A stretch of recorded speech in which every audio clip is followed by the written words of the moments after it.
Jaya Radha Madhava Kunja Vihari Jaya Radha Madhava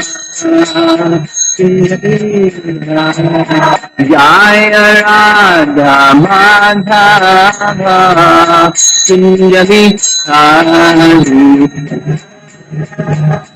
Madhava Kunjabi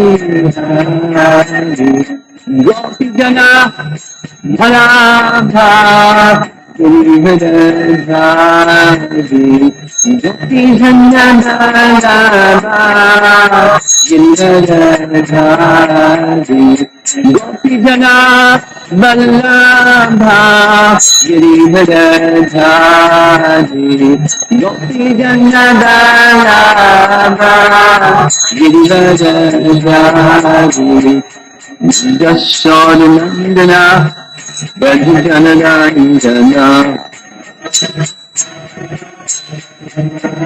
Jasodhanandana Brajajanandana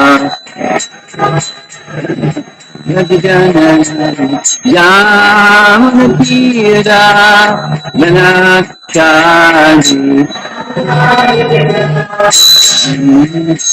Yamanatira Yanakari Jaya Radha Madhava Kunjabi Bhaji Jaya Radha Madhava Kunjabi Bhaji Jaya Radha Madhava Kunjabi Bhaji Madhava Kunjabi Gopi Jana Bandava Girivedhari Gopi Jana Bandava Girivedhari Gopi Jana Bandava Girivedhari Gopi Jana Bandava Girivedhari Jasodhanandana Brajajanandana Jasodhanandana Brajajanandana Yamanatira Vanamchari Yamanatira Vanamchari Jaya Radha Madhava Kunjabi Bhaji Radha Madhava Kunjabi Jaya Radha Madhava Kunjabi Bhaji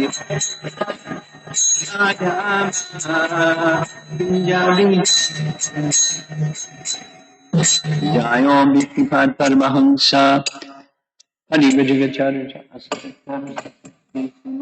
His Divine Grace A.C. Bhaktivedanta Swami Srila Prabhupada Ki Ananta Koti Vaishnavrinda Ki Grantaraj Srimad Bhagavatam Ki Gora Premanandi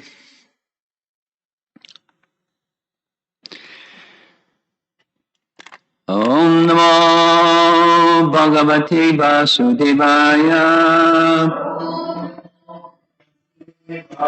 Om Namo Bhagavate Vasudevaya Om Namo Bhagavate Vasudevaya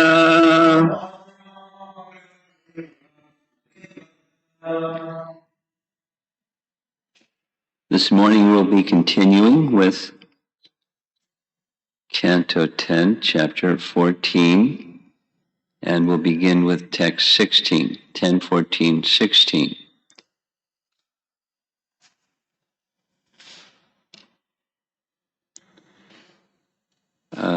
Two things before I begin.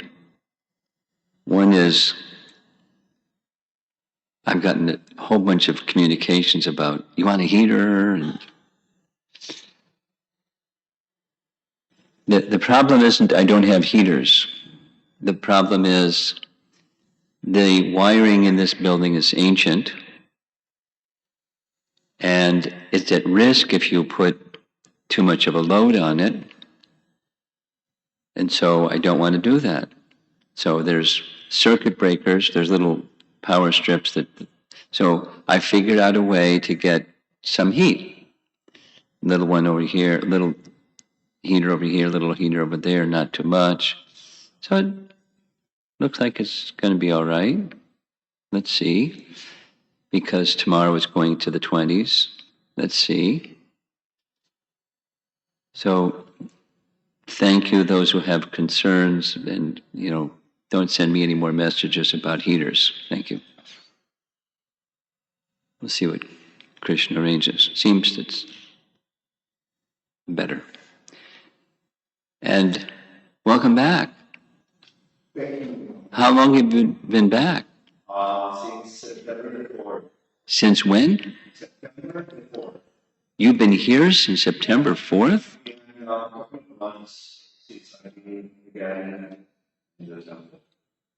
Okay. So happy.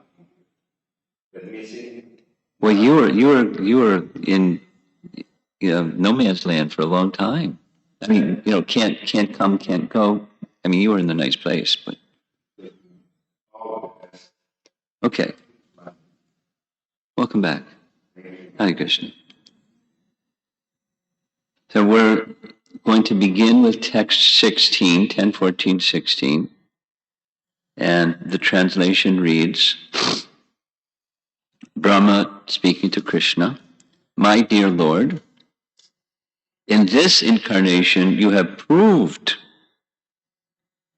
that you are the supreme controller of Maya.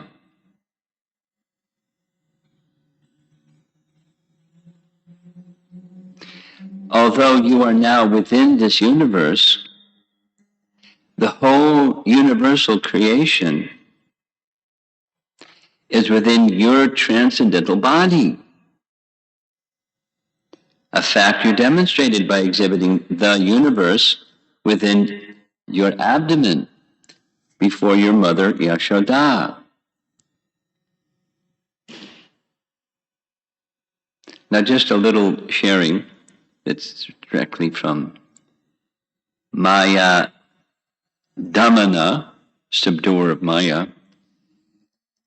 There's a nice devotee who is very scripturally, has lots of scriptural command. It's Hari Parshad from Maharashtra. And he just gave a class to the devotees in Columbus yesterday or day before, something real recent, on 1-3-28, Ete Changsa Kalapungsa verse. And in the course of, I haven't heard the whole thing so far, but in the course of the narration, he described different ways of understanding, different acharyas' explanations of, while on the one hand, the personality of Godhead, there's a verse by Rupa Goswami in Bhakti Rasamrita Sindhu that says, on the one hand, Krishna and all the other expansions of Krishna are equal, and on the other hand, the form of Krishna is more than, has capacity more than the others. So we're used to hearing and saying that Krishna has 64 qualities. This was discussed in Naperville the other day. Those 4 qualities have to do with Madhurya or Madhuri, Rupa Madhuri, Vamsi Madhuri, etc. Bhakta Madhuri. So it has to do with rasa. There's a sweetness. in Krishna's pastimes, it's not to say others are not sweet, but the sweetness of Krishna's pastimes are super excellent, beyond any other form of the Lord. And can't recall if it was Rupa, one of the acharyas said, there's another unique feature of Krishna as mentioned in this verse, in the first line, that there is no other incarnation that directly instructed Maya. Maya is under Yoga Maya is under their control. But in Krishna's case, he directly instructed. Is there any other case? He asked the question, the Acharya asked, is there any other case, any other example of Lord Nrsingadev or Lord Ramachandra or Vamana or anyone?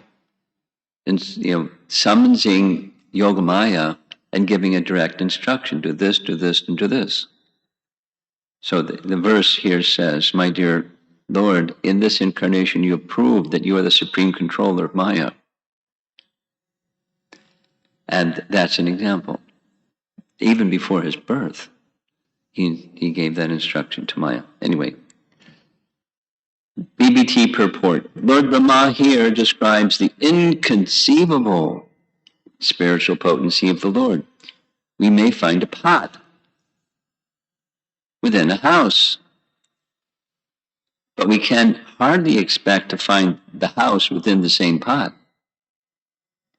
By the Lord's spiritual potency, however, he can appear within this universe and simultaneously exhibit all the universes within his body.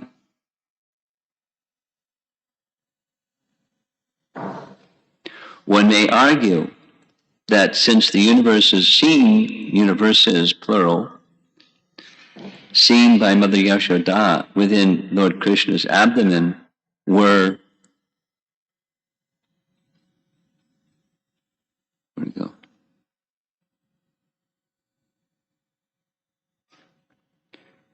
within the Lord's body, they are different from the illusory material universes manifest externally. Some may argue. Here, Lord Brahma refutes that argument. However, Lord Krishna is Maya Damana, the supreme controller of illusion. By the Lord's own supreme mystic potency, he can bewilder even illusion herself. And thus the Lord actually exhibited all the material universes within his body. So I was always thinking she was seeing this universe, but at least we're going to hear Vishwanath say the same thing as the multiple universes. And how many universes is that? And the same thing that she saw within Krishna, Brahma saw Krishna manifest, along with the Narayan forms, as the universes. I mean, even just in terms of space, how do you fit all those universes in front of Brahma? Or within the body of Krishna, who has, it says, space doesn't work. It can't be, right? Because space doesn't work. Our little binary processor says it can't work. But that's discounting Krishna's inconceivable potencies, and he can make it work. This is Mayatvam. Mayatvam. The supreme bewildering potency of the personality of Godhead. Vishwanath Chakravarti Thakur, commentary. To say that Narayana, who lies on the water of the universe, that means Garbhodakshay Vishnu, holds the universe within his abdomen, seems like a contradiction. He's lying on the water within the universe and he holds the universe within his abdomen.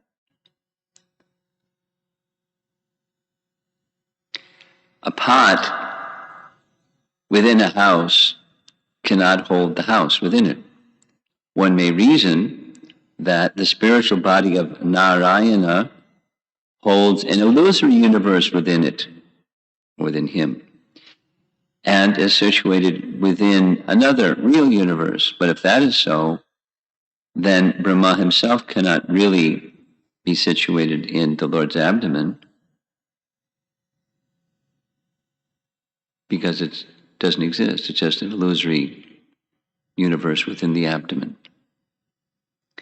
In order to establish the oneness of the universe within the Lord and that outside the Lord, he, Brahma, first established the Mayic nature of the universe within the Lord. Oh, subduer of Maya, in order to show that the external universe also exists within your abdomen, you produced an illusion for Mother Yashoda.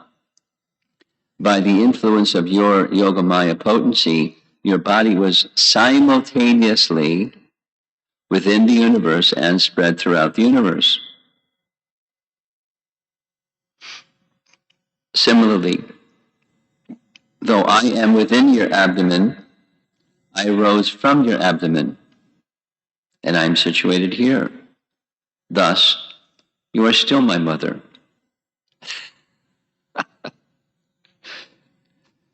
This is a reference to the prior section where, this very perplexing puzzle pieces description of everything is within Krishna, including all avatars, because he's the avatari, and going to Canto 1, Chapter 3, the description of the avatars, because that's one of the questions of the sages. Naimisharanya, Chapter 1, Canto 1. Please describe the forms of the Lord as they appear in this world. It starts with the Purushas. Did we cover that here? We covered it at your home. Yeah, so Canto 1, Chapter 3, verses 1 through 3. Purusha avatars. And then the incarnations of the Purusha avatars starts with the 4 Kumaras, text 6, and so on. So it is responsive to Krishna is the source. Krishna's to Bhagavan Swayam.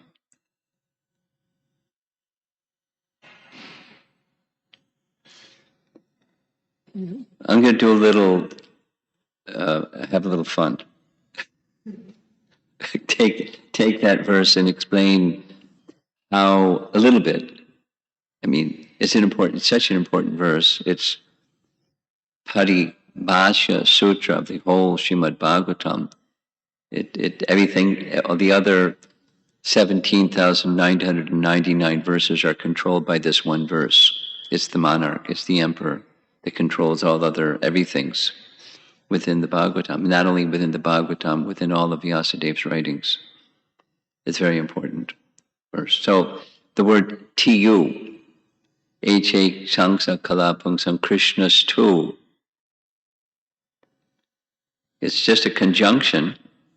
It's but, or it's comparative.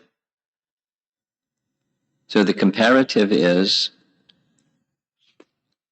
ete cha angsa and kala.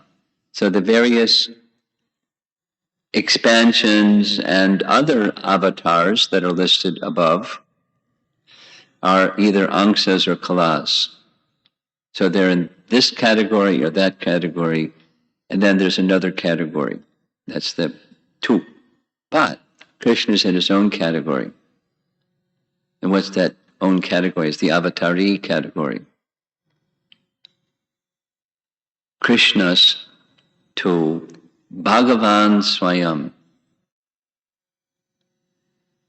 So the others, listen carefully, the others we speak, they're also in the category of Bhagavan.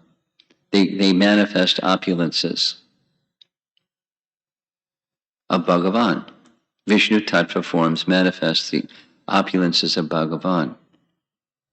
too. But Krishna manifests those opulences in full, where the other forms do not manifest those opulences in full. They're in the category of Bhagavan, but they're not Bhagavan in full.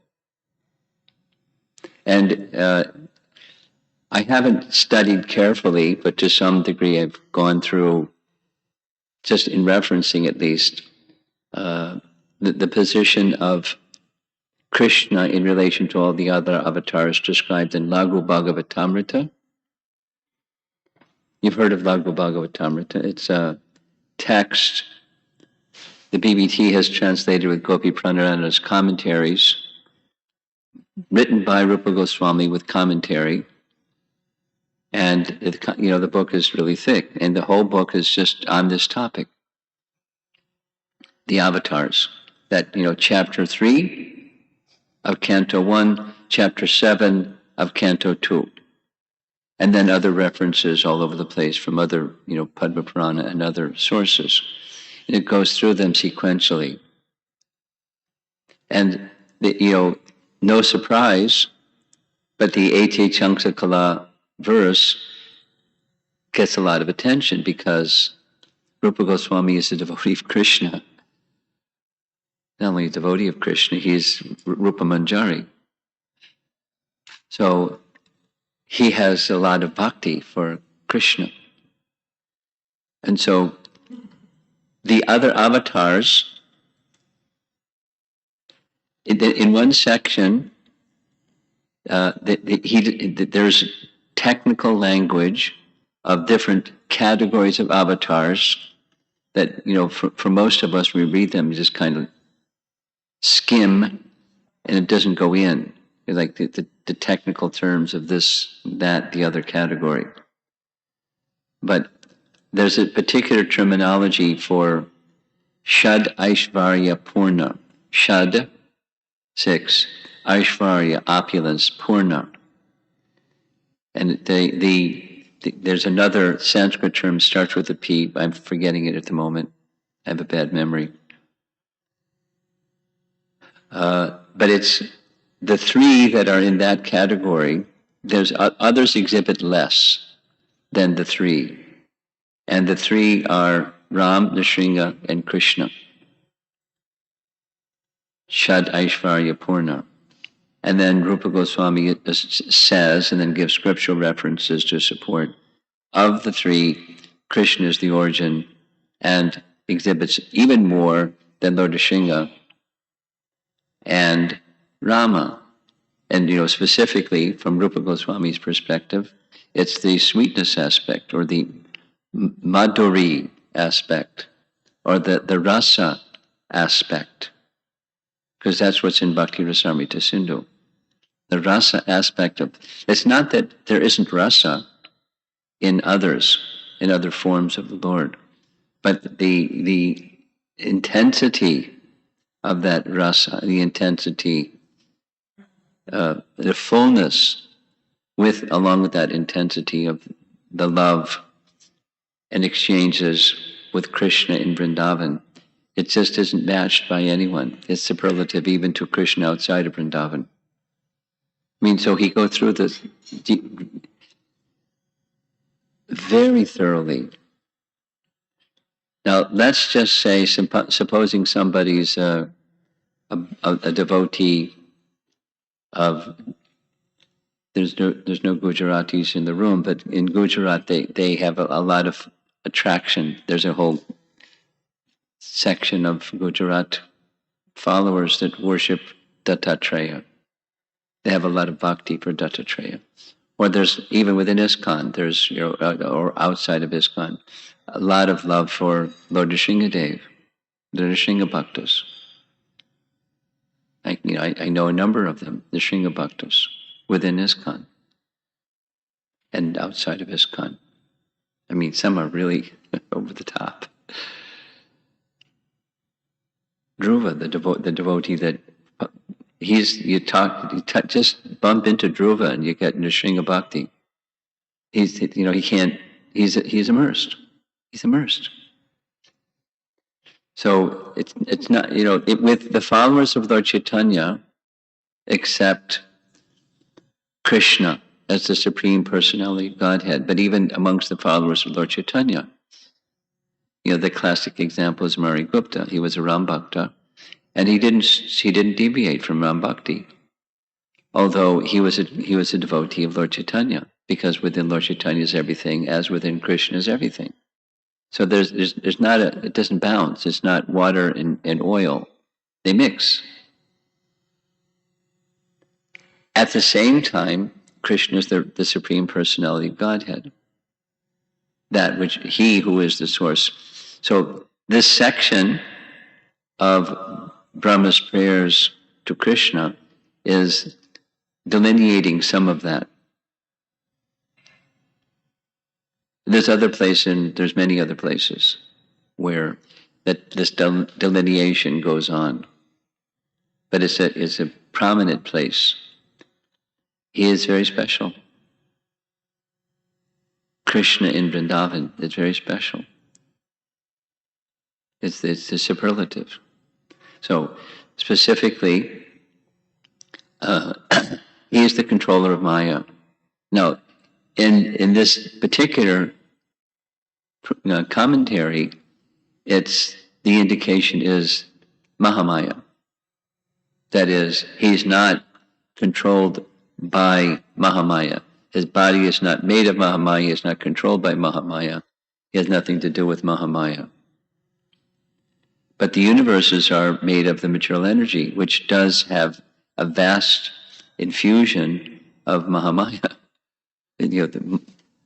How powerful is this illusory energy that how many living entities are completely under her whammy? And even, good people, even pious people, even religious people, they're under her whammy. What do they really understand? She's very powerful. Very, very powerful. But Krishna's not controlled by Maya. He's the controller of Maya. Maya jakshena prakriti. Suyate sacharacharam. So he is the director of Maya. And the conclusion of the verse is, specifically Vishwanath is pointing this out, in fact, you are my mother. No, that refers back to the earlier verse where, in the section where he's specifically appealing for forgiveness, as an appeal for mercy in the form of forgiveness. So the argument, one of the reasons that he's worthy recipient of Krishna's forgiveness, is you are Garbhodakshay Vishnu. And as Garbhodakshay Vishnu, I was born from your body, and just like an infant within the womb of the mother, when the infant within the womb of the mother kicks the mother doesn't become disturbed. So just consider me to be like, this little child that was in your womb. And now I'm outside your womb, but actually I'm also within your womb because of this inconceivable potency of the Lord. The universes, what to speak of universe, are within you, while the universes, or this universe, is outside of you. It's simultaneously within you. That means I'm also within you. That means you are my mother. And even after a child takes birth, it's not that in the womb of the mother, that was the child of the mother, and now outside the womb. So either way you look at it, you're my mother. And mothers are affectionate and very forgiving, especially when the child is very repentant and appealing for kindness and mercy. So he's weaving Krishna Tattva into the appeal for mercy. It's very clever, very intelligent. and very edifying. So as we were discussing the other evening, supposing you can't fit all the puzzle pieces together, it's too puzzling. You don't see how this fits together with that, and let's get back to the stories, please. Maybe I'll go to Chaitanya Charitamrita, just read stories because it's too puzzling. Even just understanding the unpacking a little bit the almightiness of God. And when I'm saying this, I'm thinking in my childhood, we would sing hymns from our hymnal. Lord God Almighty, merciful and kind. So unpack that. How almighty and how merciful and how kind. Well, don't worry about it. Just he's merciful and he's mighty and he's kind. But the more you can understand that these, just by hearing, it inspires. Let me serve him. This is what opulence does. Let me serve him. And through the medium of service, then comes intimacy of love. One of the topics that will be, the theme of the topic for this upcoming winter retreat is gratitude during difficult times. Everyone's, the COVID situation alone, and I won't go into what all the difficulties are. Difficult times. People, it's difficult times. Some persons more, some persons less, but difficult times. So how to have gratitude during difficult times? It's easy to get, depressed during difficult times. It's off the charts. The degree of, what's it called? Anxiety disorders, etc. Without going into it, because it's a big spike because of difficult times. So many statistics, so many studies. It's just common sense and our experience all around us. Those who are close to us. Anxiety times, big time. So how to be grateful when you're passing through all of that? That's the theme. But gratitude. So here's a little Sanskrit education. Gratitude. You'll hear it again, but the Sanskrit for gratitude, we have our concept of gratitude. Here's what it is in the Vedic text. It's krita gya. Acknowledging, or gya, knowing that you've received something, a kindness, a favor. And the opposite, ingratitude, or the absence of gratitude, is krita, G-H-N-A, gya, krita gya, the destroyer of gratitude, an ungrateful heart. So lots of people are having difficult times in different ways, without listing those different ways. Different persons are having difficult times in some really extreme ways, without going into it.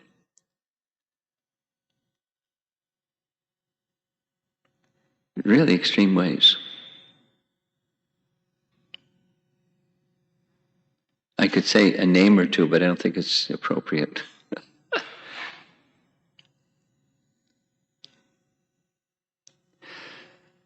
How to be grateful when you're going through difficult times. There's different ways of describing how to remain grateful. We'll be discussing that during the weekend, so I won't repeat just now.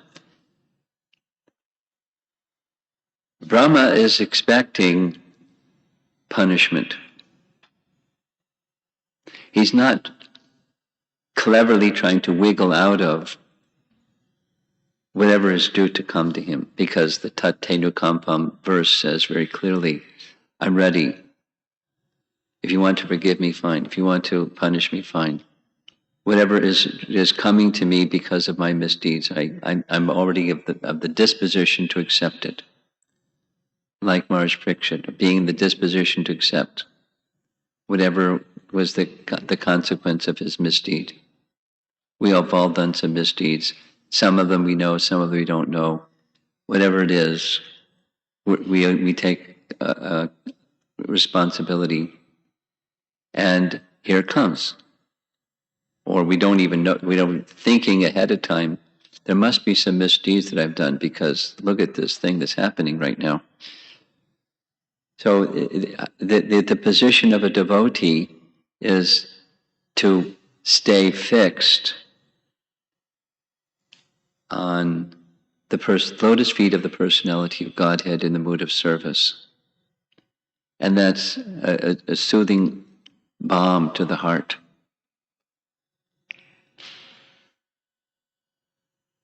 And there's something about difficulties that make people more God conscious. There's this saying, Jitendriya probably knows this saying, there's no atheist in the foxholes. World War I. Okay. Foxholes means like bunkers, and you hide behind a bunker, and people are shooting whatever they're shooting, bullets or cannons or whatever they're shooting, and everyone's praying to God. When there's life, challenging or so. Mercy, right? War isn't merciful. War is brutal. But taking deep shelter of the personality of Godhead, so there's karma and then there's bhakti. So a bhakta knows Krishna will protect me. And when that remembrance that Krishna will protect me is forgotten, then everything goes into the Maya zone. But Krishna is the controller of Maya too. So that's what we're hearing. And he Brahma, wants Krishna's protection. Forgiveness, so a detail. The protection is not against the reaction. The protection is against forgetfulness.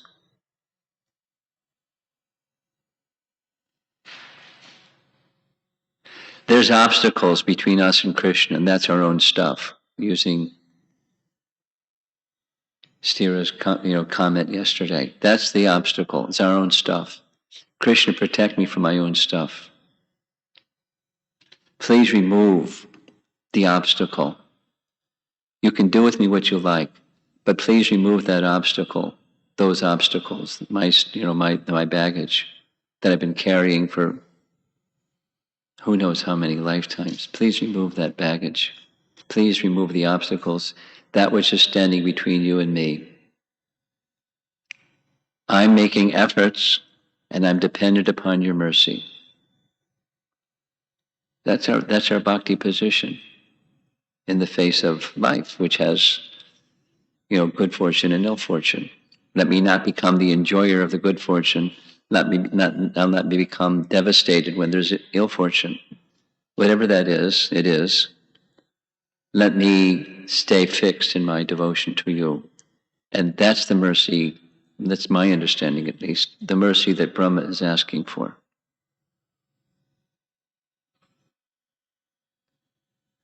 So let's see if there's some discussion. It's 12 after 8.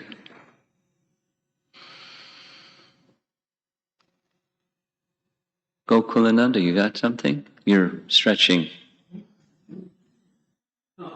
You're okay. You have something you want to speak? Okay. Stira, way over in the corner.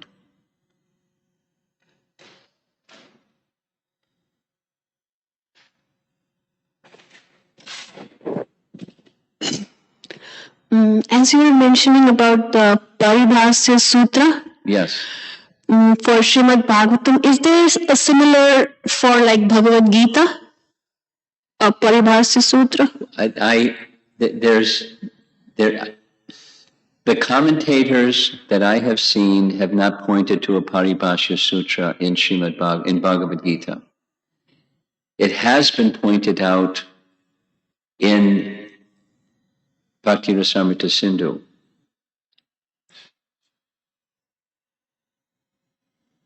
The definition of bhakti. Anyabhirashata shunyam. That verse is the Paribhasya Sutra. I was asking because someone asked me a question saying, hey, if we read Bhagavad Gita chapter 17, text number 23 to 27, looks like Krishna is saying chant Om Tat Sat. He's not saying chant Hare Krishna. So when we are reading that section, how to understand that he's not saying chant Om Tat Sat, but he's saying chant Hare Krishna.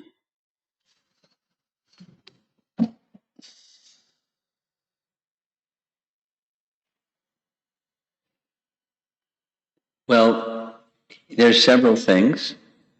Quickly, because that's a nice question. So it could go quite some time to respond to that question.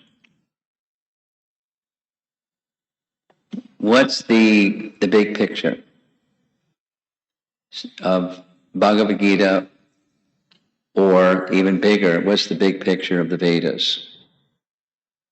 And Vedaishta Sayavayar Aham Eva Vejo.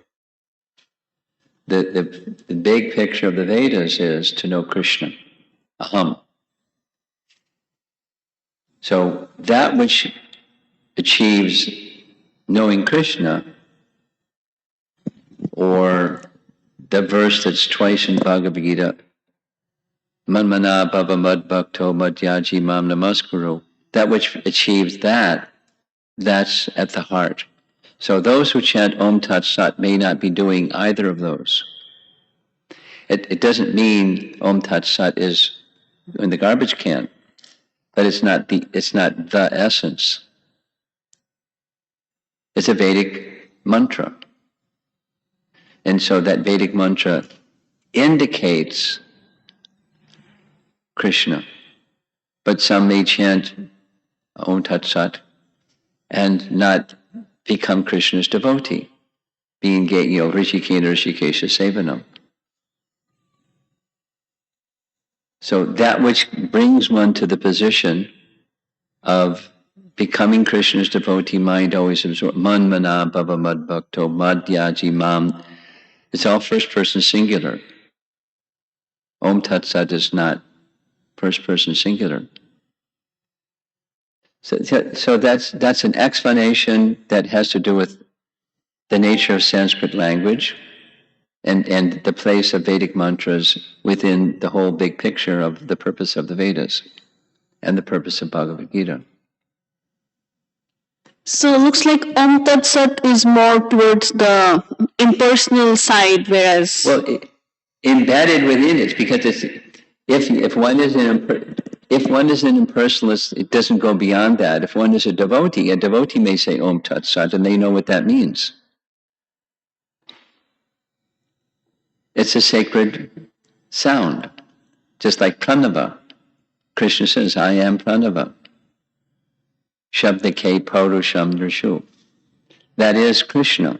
But so those some chant Om and they think one thing, their goal is one thing, and those that chant Om as a devotee, they understand something else. They Om Tat Sat sing. It's incomplete.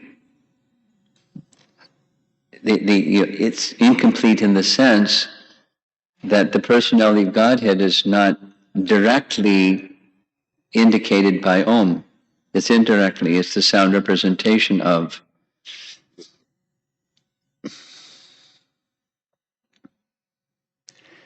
Now, somebody that's got that bee in their bonnet is not likely to be persuaded by what you say. But, you can have an answer so that they can say, well, she's got her view and I got my view. But if your response is, I don't know, then they'll think, well, that means I'm right. Anyway, we have a response. Thank you. Okay.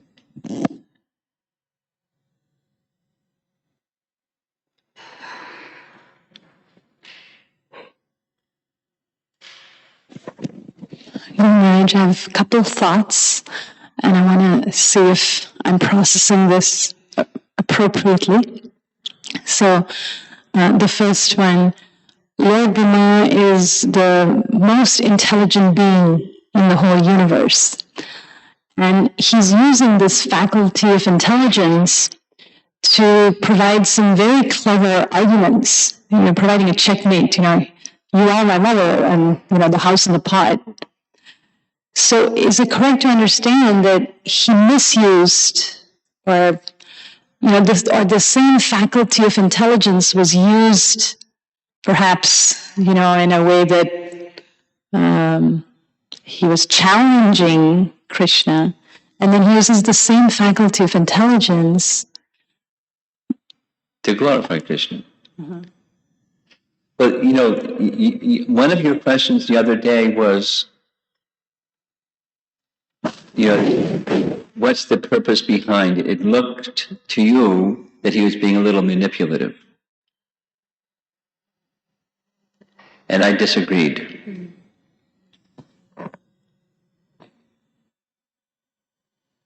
If his light went on, if his heart is cleansed, he's just doing what a cleansed heart of a person who's highly intelligent will do. He's just glorifying and glorifying. Mm-hmm.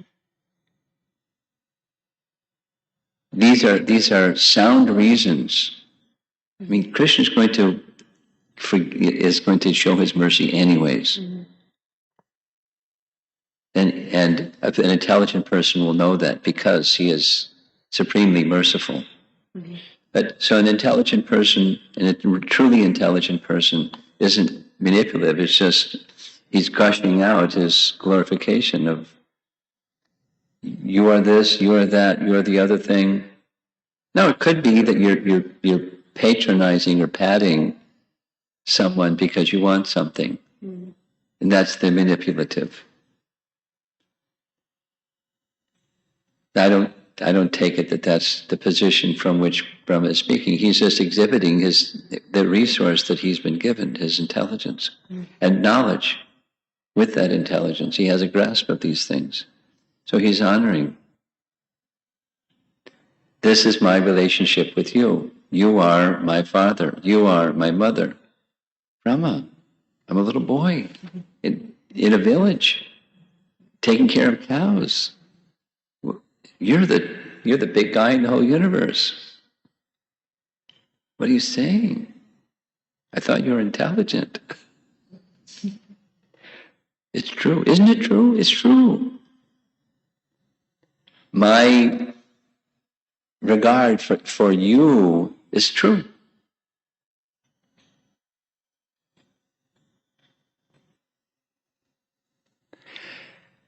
Again, opulence has its place in inspiring a mood of service. Within a certain context, of course. And that's inspiring him.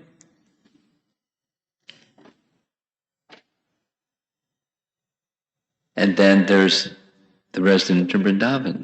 That's not what inspires them.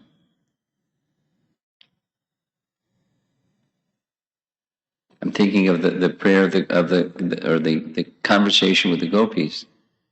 What? Dhyan yoga and Gyan yoga? That's not. We just want to be with you. Please, don't speak like this.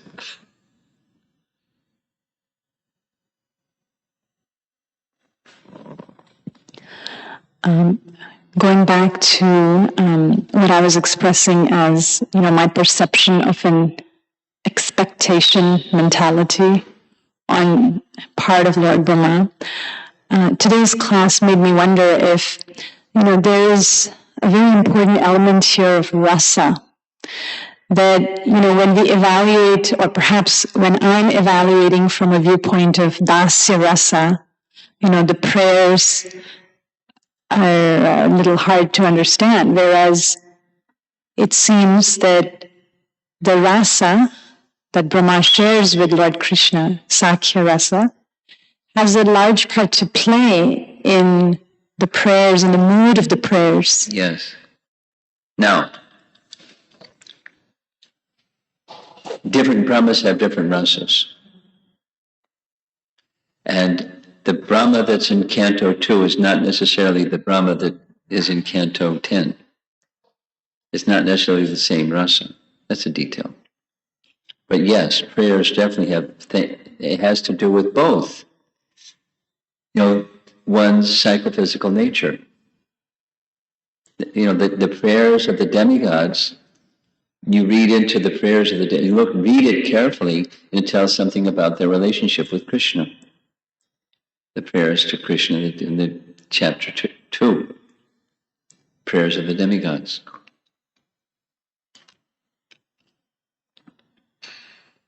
Or the prayers to Lord Sringadev in Canto 7. It tells a lot about their relationship, where they're coming from.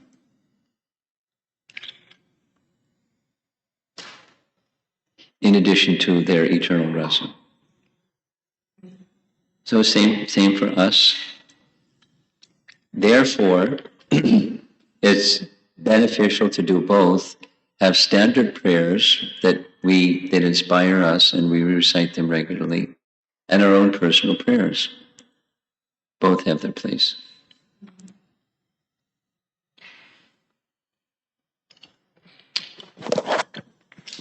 Subal?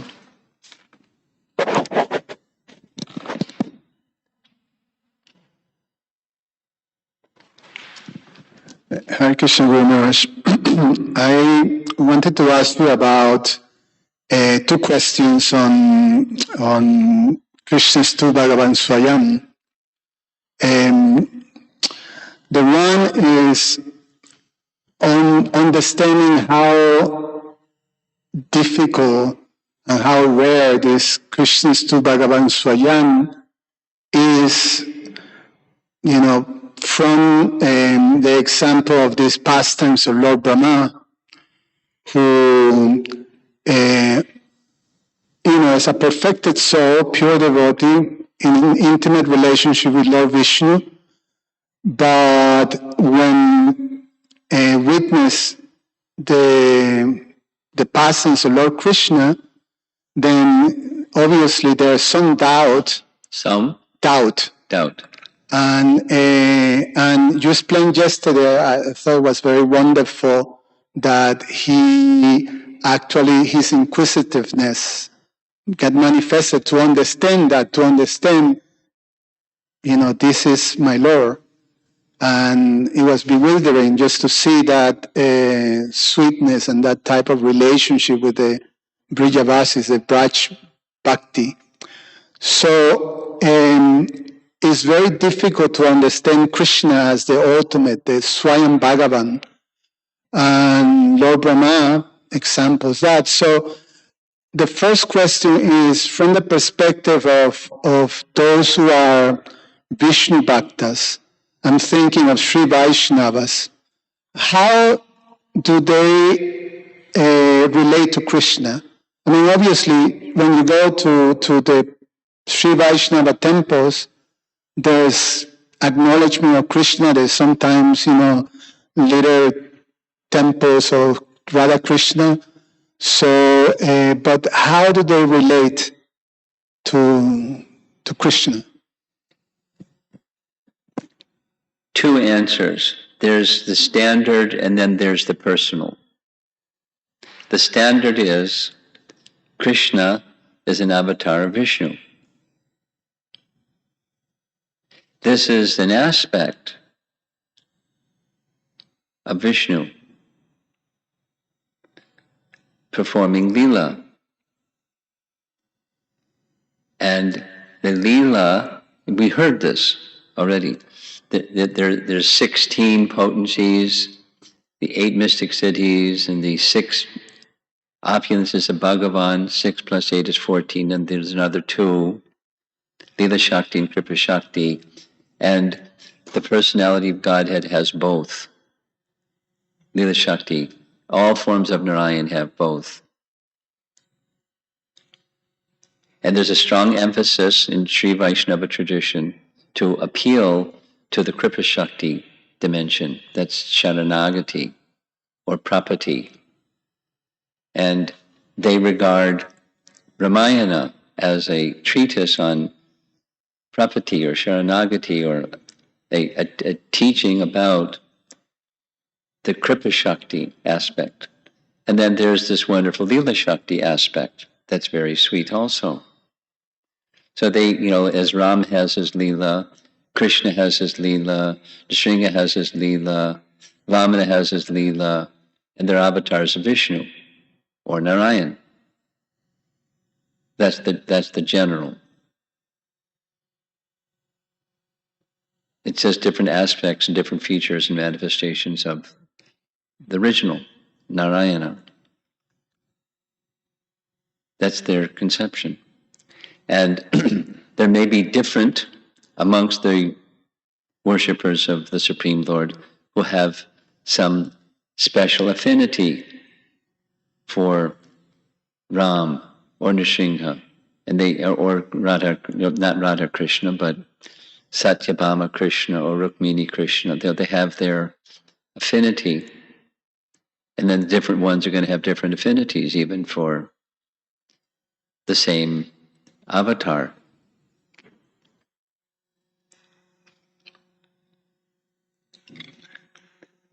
That's one of the explanations, by the way. One of the explanations of why there's more than one, but why Krishna is listed in the 22 before Krishna is then spoken of as the source of all the avatars. And that is because Krishna also performs his wonderful leelas that includes him in the Leela avatar category, although he's the source. He has some aspects of Narayana. And so he's listed. So they see like that. He's one of the avatars of Vishnu or Narayana. And there's a particular affection depending upon the particular bhakta.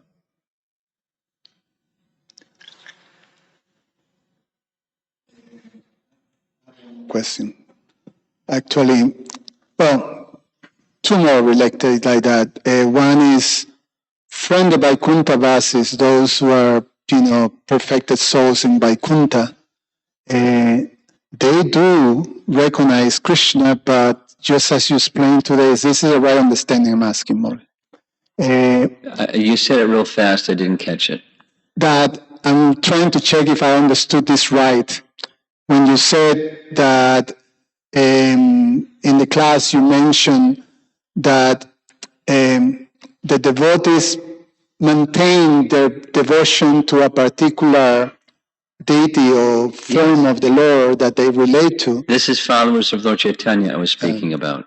Yes. Yes. And I'm applying that same thing to the Vaikuntha Vasis, the devotees in Vaikuntha. They also can recognize Krishna. I'm assuming they can recognize Krishna. But, I don't know what they recognize.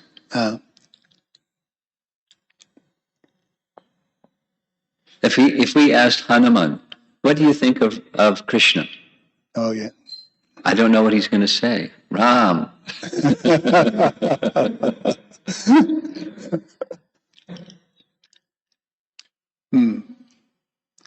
I don't know. Okay. Last one. This is very short. I'm sorry I'm taking too many. Since it's so difficult, this realization of Krishna's tu Bhagavan Swayam, and it's so important that it's a how do you say? Basa. Yes, Basa. that important verse. I'm wondering, for us, say for me, that I take it for granted. Yeah, Krishna is Tu Bhagavan Swayam. Krishna is the Supreme Lord. It may be something that is, that like that, you're taking it for granted, but it's, Lord Brahma have to go to so much, embarrassment to actually come to that conclusion.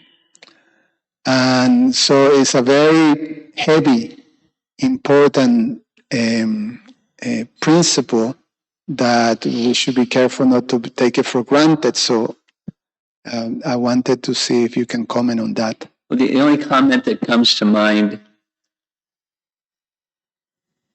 is Krishna, Majjhima, and Uttama. And the Majjhima has faith, firm faith. The Majjhima may not have scriptural answers to somebody that has a different kind of faith, but they have their faith is not soft and pliable. Their faith is firm. And the Uttama, like Brahma, has full understanding and can explain to anybody, whether anybody is going to accept what Brahma says or not, or the Uttama says or not, they can explain. They can, they have the scriptural authority, the pramana, to support their faith. And it's, at the tip of their finger, it's the tip of their tongue, it's easily accessible, it's in their heart. That's the Uttama personality. So the Bhagavatam is giving us that potential or potency to become Uttama Bhaktas with full pramana of understanding Krishna's Tu Bhagavan Swayam. It said it earlier, and then the whole of the Bhagavatam is expanding on that in different ways. One can, and that needs to be understood in terms of the essential sutra at the beginning. All right? Krishna. I was just thinking I think Shaban wants to do the wipe. We're just being careful. Response to one of Sudal's points, isn't it mentioned in Brihad Bhagavatamrita, as Gopal Kumar is dressed like a cowherd boy, the Vaikuntha Basis say, hey, what are you doing? You can't dress like this here. And I thought their conception is that, sometimes Narayan enacts that Leela, but here we worship him in this. Yeah. My question was, I was trying to catch the principle that Krishna instructs Mahamaya directly? No. Or was it Yoga Maya? Yes. Okay.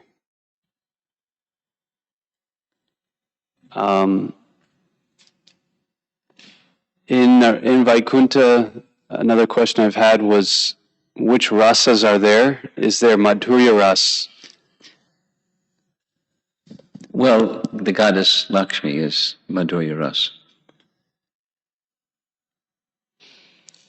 Because it also mentions how the goddesses of fortune in Vaikuntha, they have an intimate relationship with Narayan. It's described in the kingdom of God. Well, I don't know about this. The goddesses of Narayan in Vaikuntha. It may be that there's goddess Lakshmi, not goddesses in each Vaikuntha planet. I have the answer to that. A friend asked me how Hanuman is considered the son of Vayu. Is that right? Yeah. And then when Madhvacharya comes, he's considered an incarnation of Vayu. So he was asking, how is it that a demigod can exist and also appear as Madhvacharya? So I was explaining that they can have, can be multiple manifestations. Yeah. You might very well find madhvas that say something different than what your friend said. There may be different madhvas will say different things about what your friend said. He's vayu, he's incarnation to partial expansion, he's this and he's that. There may be multiple explanations from madhvas, what to speak of non-madhvas. I mean, parsing something like that seems not so consequential for advancing in bhakti. Thank you.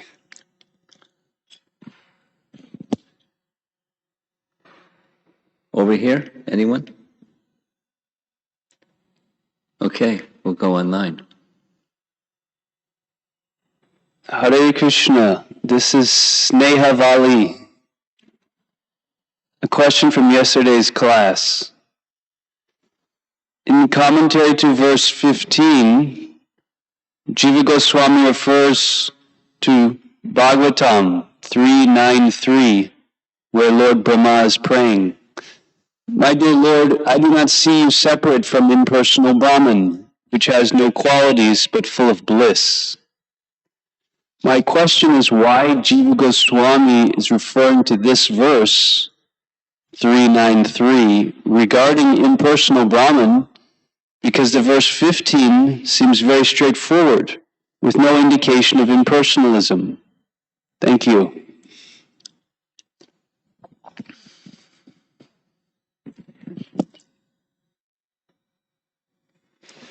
I can't say why. I can suggest some reasons why. My understanding of why is he has not only the devotee audience, he has the non-devotee audience. He has impersonal, because sometimes Jiva Goswami is addressing the impersonalists and rejecting their ideology on the strength of different arguments and scriptural authority.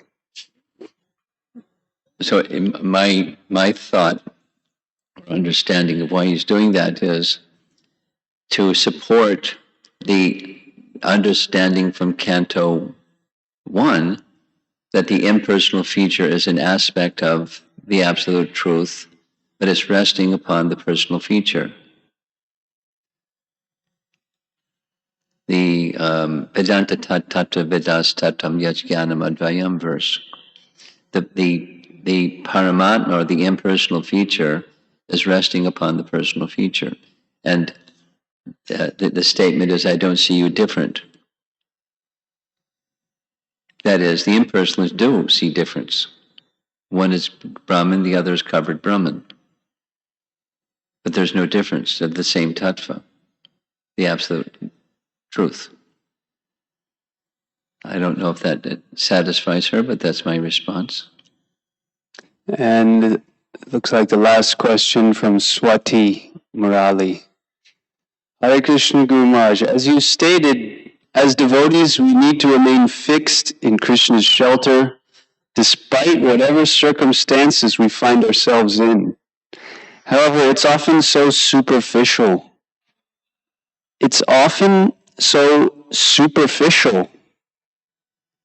We hear this, we apply this, and we know this at surface level because we still don't have that full faith that Krishna will take care of us. So we go towards our temporary shelters.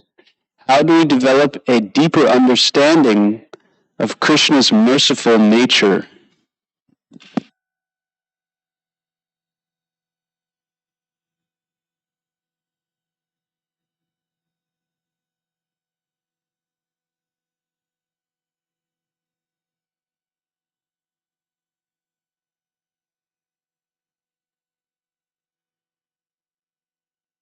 It has to do with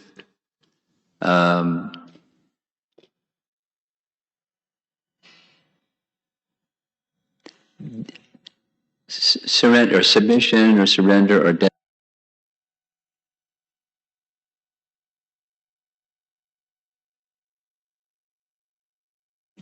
Has to do with dedication of oneself to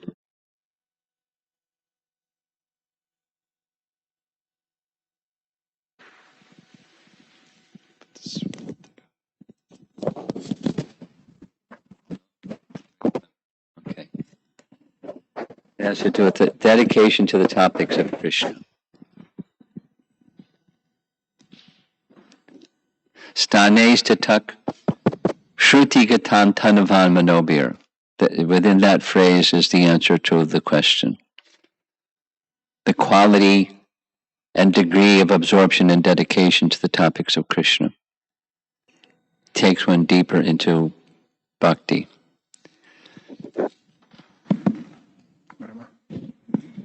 Last question. Okay, that's good. This is Anatolia.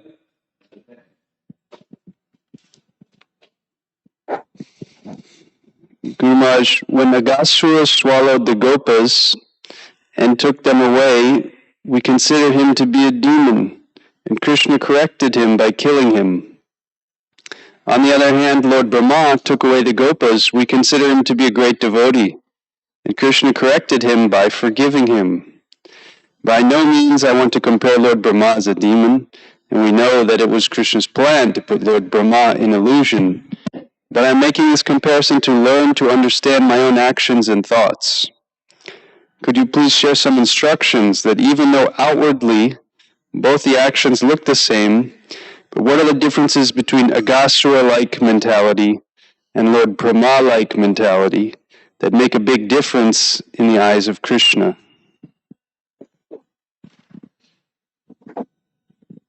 The answer has everything to do with the Paribhasa Sutra of Nectar of Devotion. Going back to Stira's question, the parsing of that verse says, even when demons are trying to challenge Krishna, Krishna derives pleasure.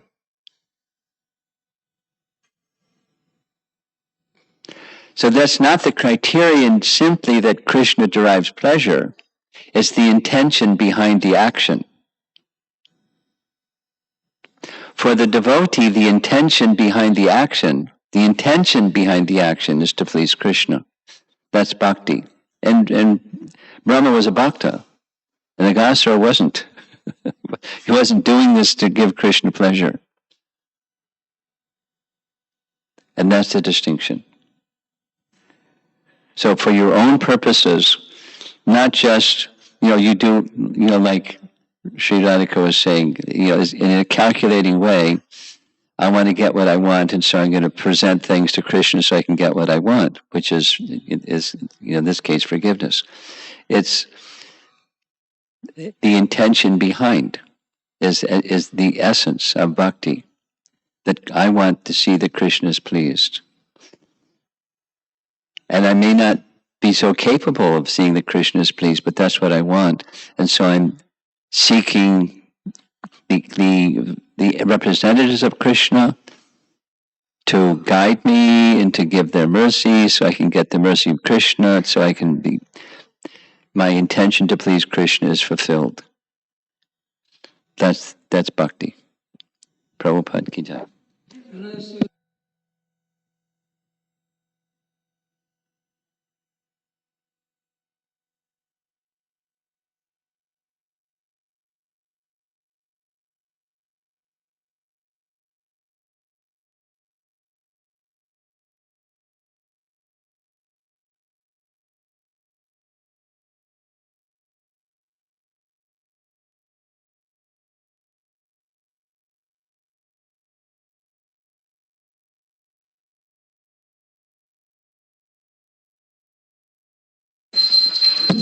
So you see right here?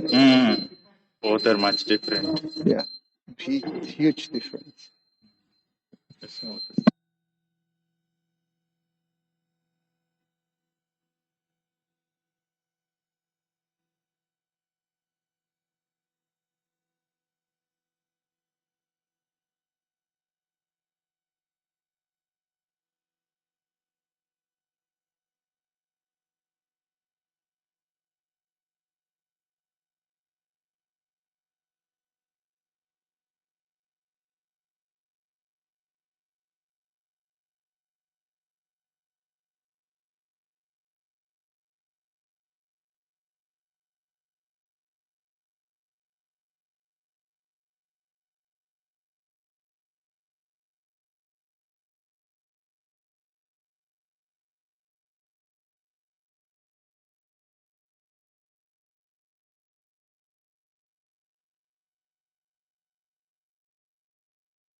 Hare Krishna.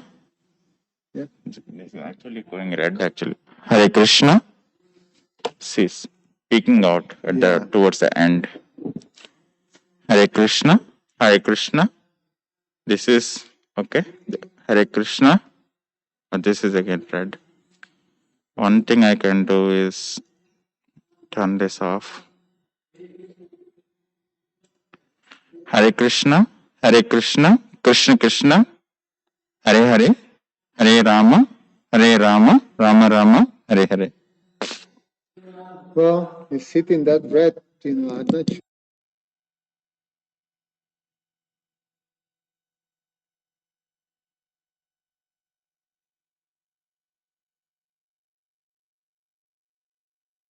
Hare Krishna. Hare Krishna. Hare Krishna. Hare Krishna. Hare Krishna. Krishna Krishna. Hare Hare. Hare Rama. Hare Rama. Rama Rama. Hare Hare. I mean, if